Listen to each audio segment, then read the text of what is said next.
especially the Gen Z of Chapainababganj, the Gen Z of Rajshahi. তোমরা দেখিয়ে দিয়েছো কিভাবে কিভাবে জালিমকে শায়েস্তা করতে হয়।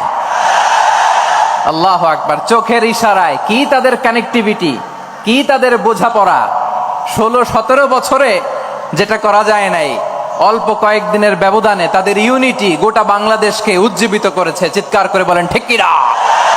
আমার প্রিয় ভাইয়েরা, আপনারা দেখেছেন এত বড় প্যান্ডেল সাধারণত হয় না বাংলাদেশে। আমি তো বিভিন্ন বিভাগে গিয়েছি, মাঠ অনেক বড় থাকে। এটাও বাংলাদেশে one of the biggest field. আলহামদুলিল্লাহ, আমাদের ভাইরা চেষ্টা করেছেন আলহামদুলিল্লাহ।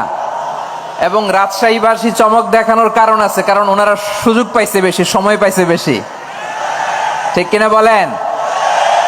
ওনারা প্ল্যান করেছে, সব বিভাগ যেটা না করছে আমরা চাঁপাইনবাবগঞ্জ থেকে ওইটা করে দেখাই দেব ইনশাআল্লাহ।